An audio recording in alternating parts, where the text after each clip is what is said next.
এখন একই জিনিস হচ্ছে, ওই যে আপা আপা করে নেত্রী নেত্রী করে ফোন করে, বলে যে আপা আপা আপনার জন্য বাংলাদেশ পাগল হয়ে গেছে, ঠিক আছে আপনি চলে আসেন। এখন উনি আবার ভাবতেছে আসলেই ওনার জন্য পাগল হয়ে গেছে, এখন উনি আবার হরতাল এবং সমাবেশ করার জন্য নির্দেশ দিচ্ছে, নিরীহ মানুষগুলোকে এখন মারাবে।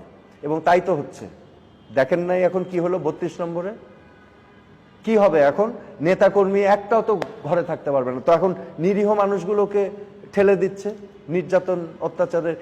তো হবেই তো, মাফ চায় নাই, ক্ষমা চায় নাই, আত্ম উপলব্ধি নাই, অনুশোচনা নাই, উল্টা এখন আন্দোলন। যেখানে আহতরা এখনো চিকিৎসার জন্য প্রোটেস্ট করছে, যেখানে অন্ধ 600 মানুষ এখনো পড়ে আছে, যেখানে 1500 মানুষ প্রাণ দিয়েছে, সেখানে আপনি আন্দোলন করতে বলতেছেন। যারা এই ঘটনা ঘটিয়েছে তারা আন্দোলন করবে?